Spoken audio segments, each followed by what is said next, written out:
news with a twist. I'm LBJ. And I'm Susan Rosejan, and tonight we have the incredible, exclusive cell phone video that was taken right in the middle of the Mother's Day shooting. Our Darian Trotter was actually there. We'll talk to him about what it was like. Also, the surveillance video that the cops want everyone to see. But first, how a good day turned tragic. From surveillance video to social media to one of our own reporters in the middle of it. Where's he hit, man? Okay. The incredible bloodshed during the annual Original Big 7 Mother's Day Parade may be the most photographed mass shooting in the city's history. This is the video the police are most interested in.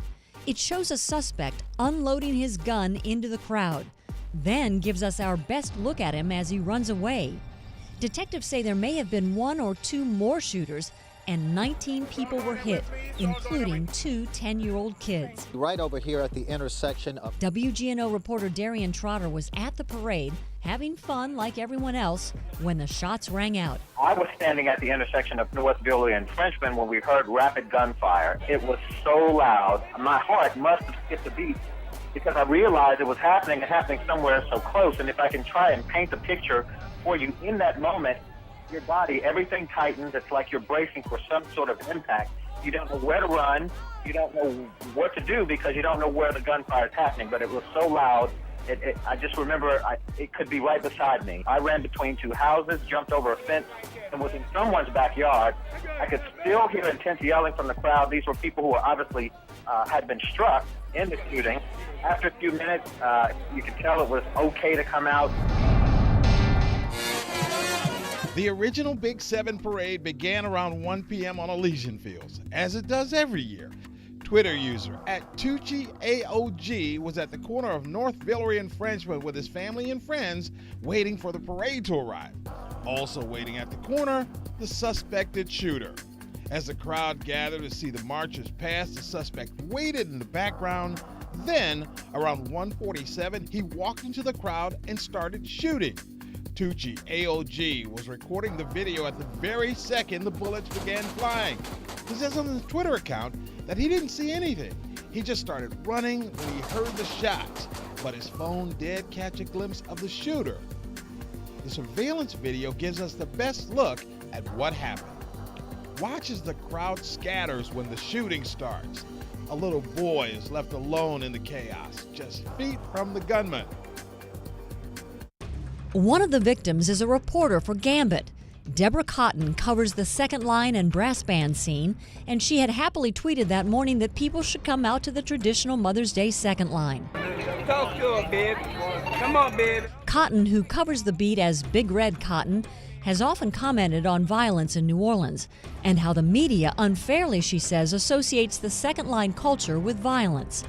A year ago, she was discussing violence and second lines in the interview series The Angle and gave this analysis of what often leads to parade shootings. In the cultural community, a lot of our events, are out in the public, out in the street, and so at any given moment, something can jump off. If you're at a second line on Sunday, if you're at a show, if you're on the neutral ground at a DJ party, or if you, are at any of these events, and it's not necessarily members of the culture that are perpetrating these violent cases. It generally it's not. It's usually someone who has a beef with someone and they know that they are going to be able to find them there. Sounds like she's describing what happened to her and the other 18 victims. Gambit says Cotton is in guarded but stable condition. Those are the headlines. Now the rest of the story. Our reporter Darian Trotter is right here. Darian, got to ask you, what was it like to be in the middle of that? Well, nothing can prepare you for that. I mean, we normally go to crime scenes in the aftermath, but nothing can prepare you for widespread gunfire as it's happening. And in that moment, it seems like an eternity between the time you hear shots fired and the time that your body reacts. You're thinking, is this, it really is, and what do you do, where do you go? We didn't know where to run because we weren't sure where the bullets were coming from. Oh my God. But I do remember running, finding the nearest corner. It was between two houses. I jumped the fence and I hunkered in until it was clear. And while I was there, I could hear the sounds of grown men yelling in pain, obviously God. had been struck as they were trying to flee the area. So once some time passed, I hopped back over the fence, and then it was time for me to assess what was going on. Yeah, journalist mode. And so what happens then? Well, that's the part that we're used to, the aftermath. And so what I did was I went through each quarter, each four corners of the intersection to see who the victims were, what were their injuries, and in the video that we shot, you can hear me asking, where was he struck or where was she struck, just so I had a mental picture of who was where, and I counted 7 victims.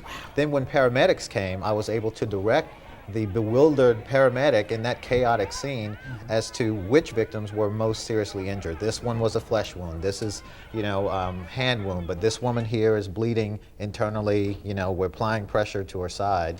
And I think that paramedic was appreciative. I remember one point she tried to radio for help and didn't know where she was. Oh my God. I said, "You're at North Villery and Frenchman Street," and she was able to call for help.